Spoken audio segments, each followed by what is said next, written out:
Hi, I'm Mash Bonigala, brand strategist. So today I wanted to do a quick video addressing some of the questions that I got on the YouTube channel. Now, a while back, I did a series of videos on the archetypes, right? So both customer archetypes and brand archetypes. And a lot of questions on these archetype videos. Now, I've responded to a lot of them, but I wanted to also do a quick video and just clarify some of the things, as there seems to be a lot of confusion. So let's jump straight in and look at some of these questions. For instance, so Chismundi asks, Mr. Mash, can a restaurant be a caregiver brand? A combination of caregiver and explorer archetypes. I want to show recognition to my customers and give them safety from food poisoning, inauthentic cooking, and freedom. Lots of food options from different cuisines. Now, let me just open this up.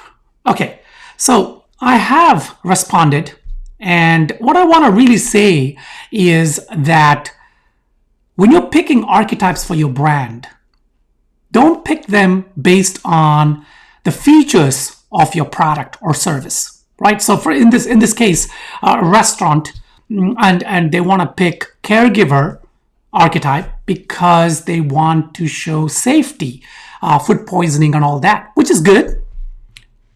But the strength of the archetypes is not about aligning with the features of your product or service.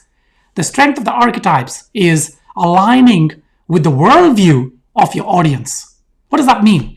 Okay, now safety in terms of food poisoning, yes, that's something that you need to take into consideration. But I would say that those are actually features. They are expected by your customers, and you don't become a caregiver just because you're providing something that your customers already expect.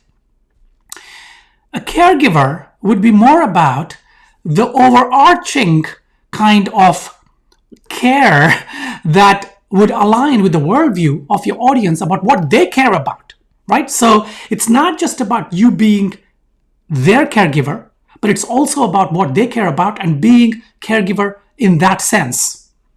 Now, I know this is very confusing, especially because archetypes seem to be almost like a framework to just slap on to show attributes that relate to your features. But that's not the way, that's not the best way to do it. Okay, let's see. Somebody else asks, let's see. Yes, okay. In this video, are you recommending that it is better to build a client business persona around a specific archetype rather than a client persona? What if the client interprets their brand as one persona and I interpret their brand as another? Okay, another very good question. Now, you don't pick your brand archetypes based. Actually, he's saying, are you recommending build on a specific archetype rather than the client persona? No. Okay, so that's what. You don't pick your archetype based on just the features of your brand, but you pick an archetype for your brand based on the client persona. And the client or customer persona is, of course, when you're creating that, should be based on their own archetypes. So first step is to pick those archetypes for the clients, right? And when you pick the customer archetype first, then what happens is that you're already creating those personas based on their psychographics, right? So you're understanding what the customers are all about, and you are then creating or selecting archetypes that best represents the worldview of those customers in terms of your brand, your product or service. Okay, all right, let me clarify that a little bit. Now, archetypes are not stereotypes, right? So archetypes represent the worldview of a person. Now, may have a hero archetype when it comes to, I don't know, my family. But I could be a sage archetype when it comes to my clients. Because in terms of my family, I am the hero. But when it comes to my customers, I am the guide, I'm the sage, and they are my hero. So therefore, my client's archetype is hero, and therefore mine is sage. Do you see that? Okay, so you need to pick your brand archetype based on your client archetypes, which is based on the psychographics of your clients, as well as, of course, a little bit of the demographics. A brand archetypes should not just be picked on or selected just based on the features of your product or service. I hope that makes sense. There are many other questions based on this particular idea.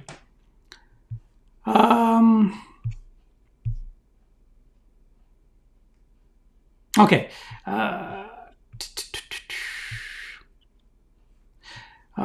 Right. Okay. So this one says, this is Aliyah. This message says, I really get a lot of value out of your videos. Okay, so I'm a fitness instructor that instructs dance group-based fitness classes. My classes and vibe tend to attract people who know that they need and want to get fit, but they aren't big on going to the gym. Blah, blah, blah. I'm still trying to figure out what brand archetype would be somewhere between everyman and, let me open this, and the jester. Okay, so yeah, okay, what I said here is just make sure not to select the archetypes based on features of your service, but rather choose based on the benefits of your service. So this is just another question for this answer.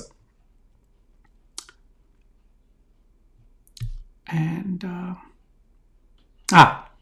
someone says here, Paul says here, I'm a massage therapist and taking a quiz brought up the hero archetype, but that wasn't accurate for then work that I do.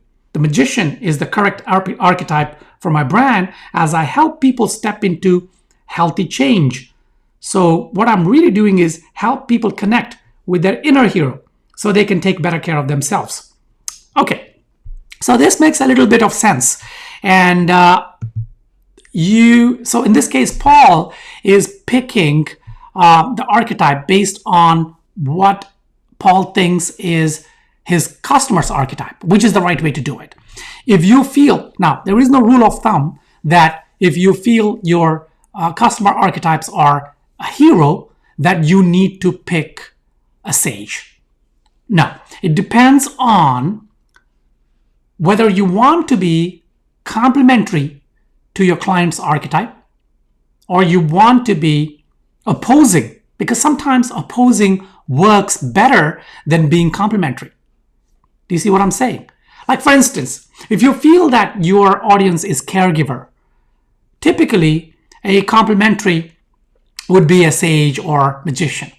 But sometimes you could actually take the ruler, because in that context, for your market segment, for your audience and what they're looking for in terms of the solution to a problem that your product or service addresses, a ruler might be a better way. I'm not saying it is.